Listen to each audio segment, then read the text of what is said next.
Армысыздар ардақтағайын, сәлеметсіздер ме қадірменді теледидар көрермендері, сіздердің сүйікті бағдарламаларыңыз Дидар әдеттегіде эфирде. Талай таланттар мен тарландарды төлеткен тарихы тым тереңде, жылдан жылға түрленіп түстеніп жатқан астанамыз Ташкентте бүгін тағы бір дүбірлі той. Қашанда бабаға құрметті басты міндет деп білетін аға буын өкілдері ұлыларды ұлықтаймыз атты тақырыпта халықаралық конференциялар мен ақындар айтысын ұйымдастырды. Назарларыңызға аталмыш шаралардан дайындалған бейне таспамызды ұсынамыз. Көріп тамашалаңыздар.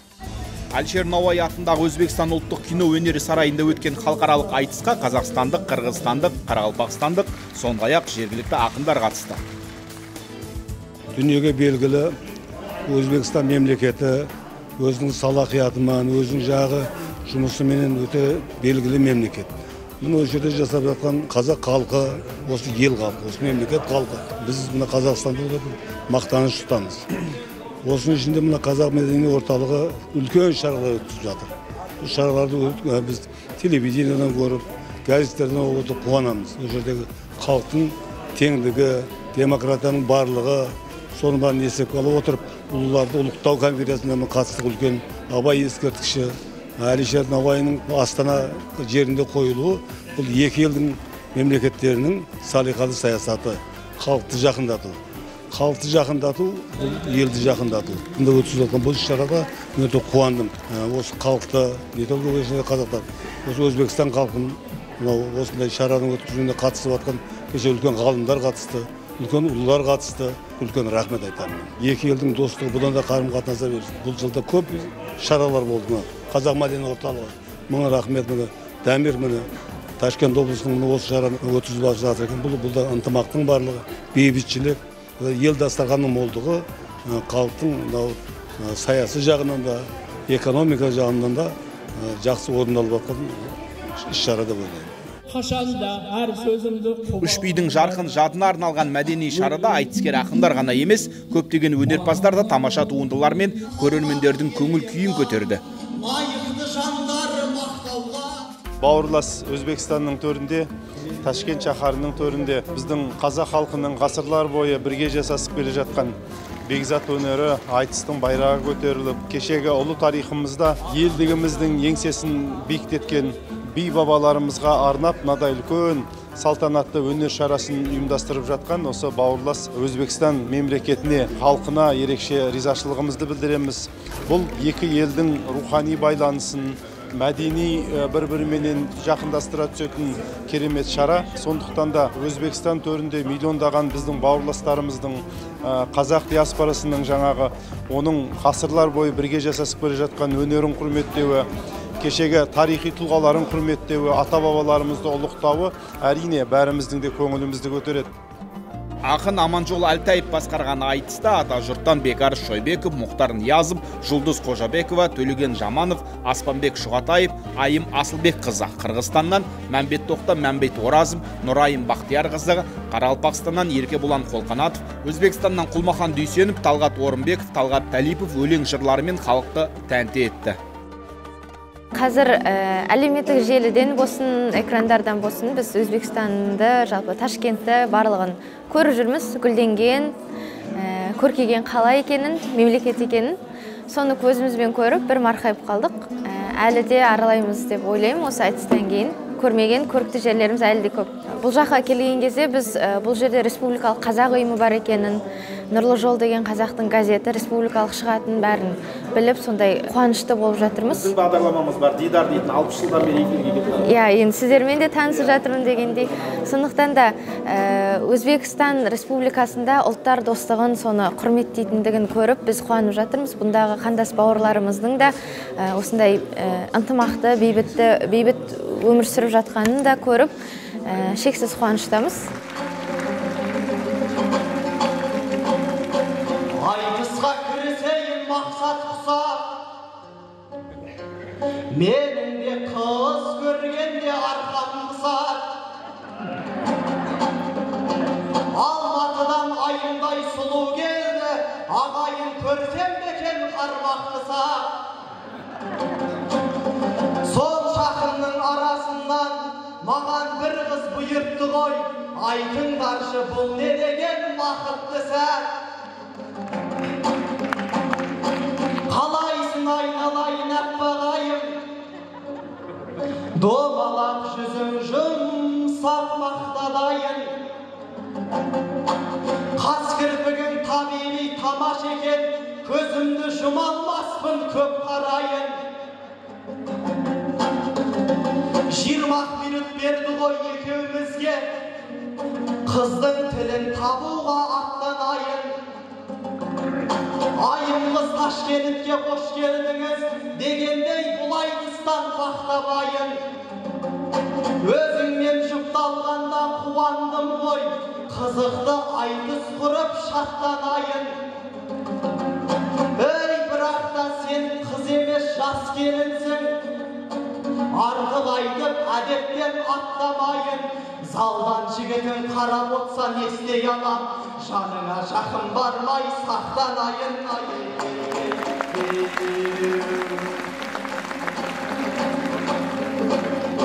Сахнада білекті түретін қыз, ойыннан жақсы жырды өретін қыз. Жаңа түскен жас келін болса дағы айтыста қалжыңдасып күлетін қыз. Келін деген шайын қойып үйді ұтпай ма, қазақи дәстүрімнен білетінбіз. Ей, кешегінің келіндері қандай еді, елеңдеп елеңдеуін көретінбіз. Ал сен болсаң айтыс деп жетіп кепсің, өмірін өнерменен сүретін қыз. Өзіңе кезек беріп көрейінді қане бір оттай лаулап көретіңіз. Үйдегі енесіне шайын қоймай, айтыстың шайын ішіп жүретін қыз.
Сөздерін айтып отсаң жеңілгеннің, көсем боп ел басқарар жасқа келіп, кесесін аңып жүрсең келіндердің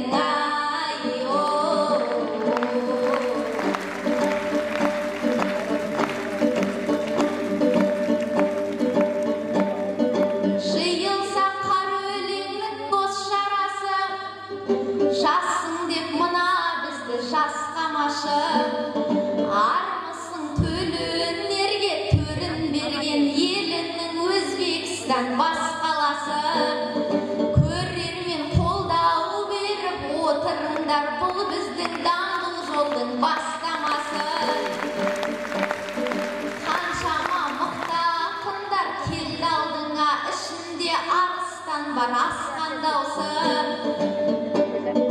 Ізіммен ағалардың өлең қуған айтыстың кел алдыңа қос қарасы.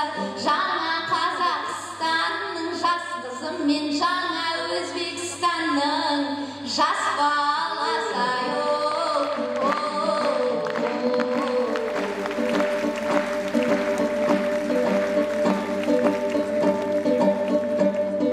Айтыста шығады деп еркін үнім, аспанға атып отыр бөркін інім. Енемде осы өлкеде кіндік кескен, тарқатсам шежіресін мен түбінің.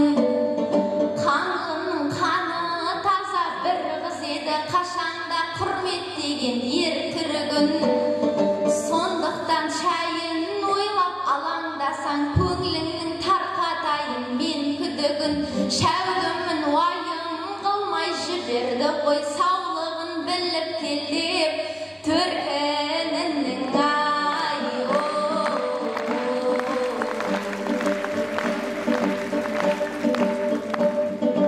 Талғаттан ел сүйетін жыр шығады несіне шайды айтып қырсығады айымыз екі күнге кеткеніммен келінді қызым мерге құлшынады сәлем сап етін насып шайын құйып жүзінен төгіледі нұр шуағы біреудің аты несін уайымдайды өзінің табылмаған бір сыңары одан да өз анаңның жайын ойла 18 жасқа келіп тұрсың әні келіншай ішкізетін жасқа келіп анаңа шай құйғызып жүрсің әлі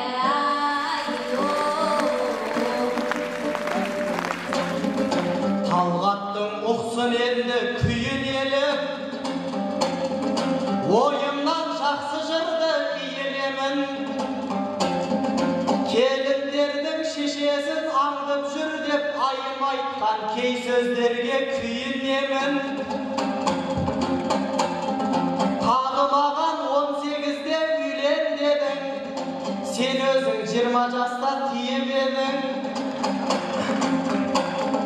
қыздың жасы 18 деген бар ғой неліктен 2 жылға кейін дедің енеңе шай құйып ет асып берсең әпкетайым сен неткен мейірледің Ташкентке 2 күнге кеп тұрмын деп сөзіңді осылайша түйіндедің дәл өзіңдей келінді тұңғыш көрдім енесіне 2 күнде бір иілгенін әгигайым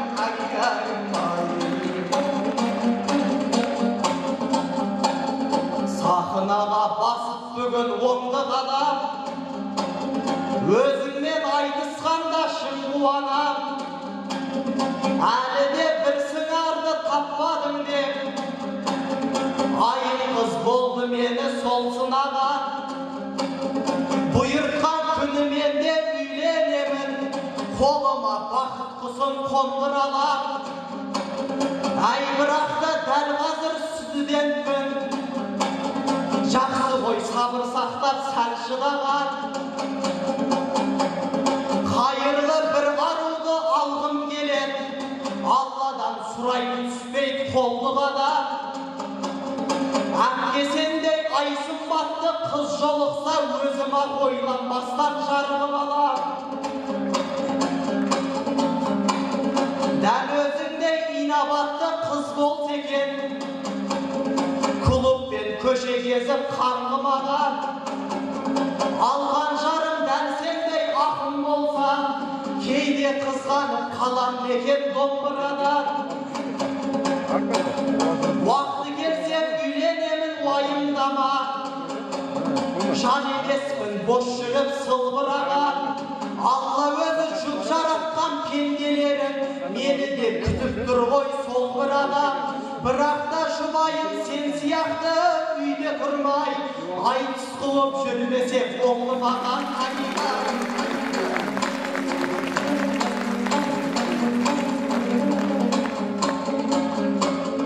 айым әпке сейілтейін күдігіңді тұлпардай шығарайын дүбірімді мен өзіңді Ташкентте қыдыртайын қызықты қып өткізіп бүгініңді Ташкент Сити ғимаратын көрсетейін биіктерден аласың тұғырыңды Дистей қалашығына апарайын самал жел сипап өтсін бұрымыңды Төле би бабамызға Құран оқып арттырайын тарихи біліміңді Бешқазанның палауын ап берейін шын азамат екенін білгеніңді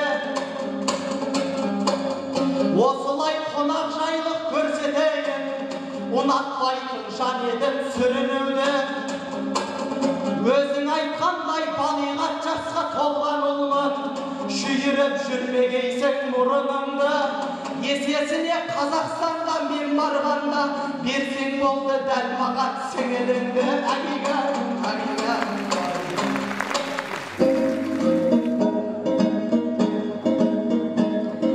Айнысқа жиылғанда ойламай, төріне сақынаның жайланайын.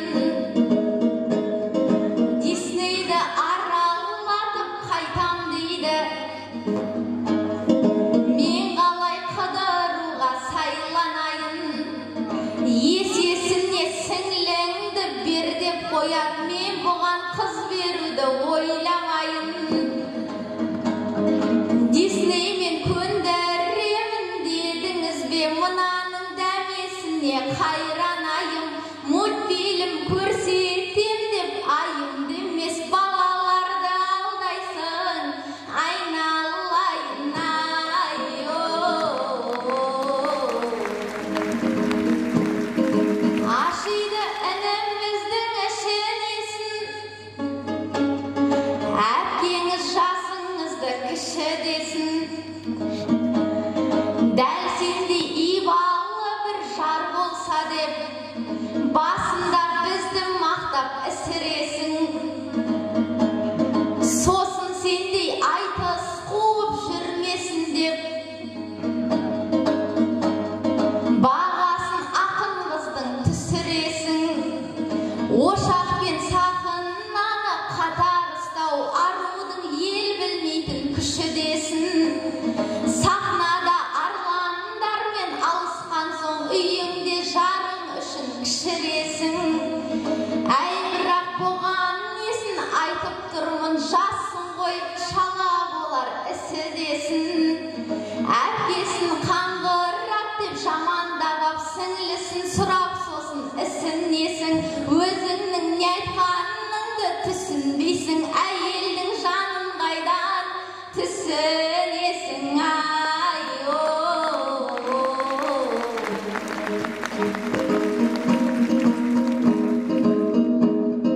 Талғатжан сен болғанмен қожамында, қыз берсек біз айтамыз наз ауылға. Сіңліңді бер деп отыр бұл бауырым, өз-өзін теңегендей озарылға.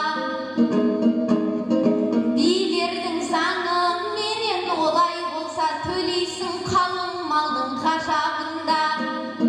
Жеті жарғы заңында текті қызға берілер мал саны бар қазағында. Бас жақсыға атайсың 20 жылқы, 7 тай 7 құнан азалуға. Әкесіне 7 түйе байлайсың ғой, болсын тек 7 түйе таза бұра. Өнерің асып тұрған жігіт болсаң, ескеріп елейміз ғой ошағында. Әйтпесе тегін берер қызымыз жоқ, өзбектің көргеніңмен ғажабында. Кез келген затты арзан ала салар, Ташкенттің жүрген жоқсың базарында ай-о.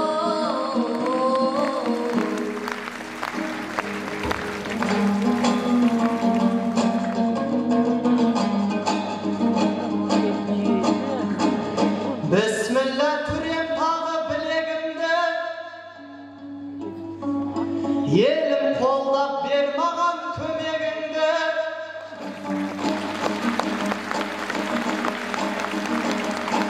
Базарың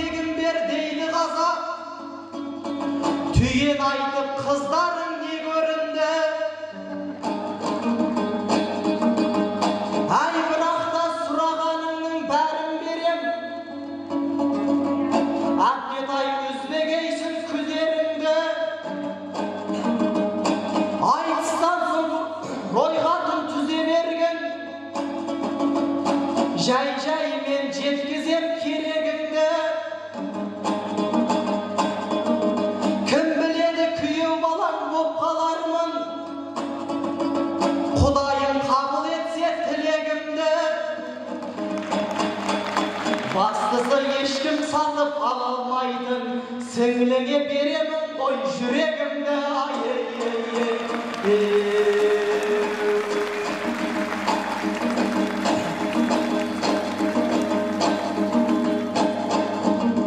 Ақынбыз сөйлегенде тіліміз бал, тағы да толғас екен балаңыз дәл. Тарихқа жақындырақ назар салып, сыр шертсем мұнда жатқан түрлаңыз бар. 300-дің басын қосып біріктірген, төле бидей төбе бей дүрамыз бар. Әйнегін шындатпаған әділдіктің, әйтекедей ардақты данамыз бар. Тағы да тілі кескір сөзге шешен, қаздауысты қазбек бидей дарамыз бар. Осындай тұлғаларды әрқашанда құрмет қып үлгі көзбен қараңыздар. 300-дің басын қосқан үш биіңе лайықты ұрпақ болуға жараңыздар.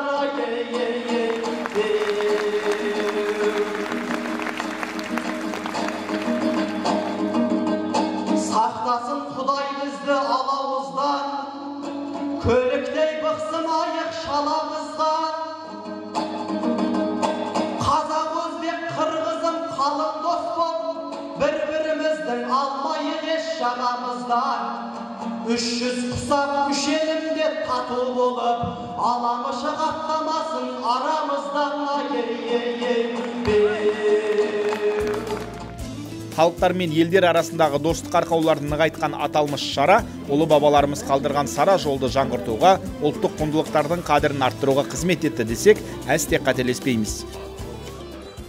Ауызбірлік пен ынтымақ, өзара сыйластық пен татулық сияқты игі қасиеттер арқау болған бүгінгі халықаралық айтыс өнер сүйер қауымның көңілінен әбден шықты. Сөз соңында жыр алауы лаулай берсін, әрбір шаңыраққа шаттық пен қуаныш дари берсін деген жақсы ниетпен бүгінгі бағдарламамызды аяқтаймыз. Ендеше көріскенше күн жақсы ағайын. Аспанымыз әрқашан ашық, күніміз қашанда шуақты болсын.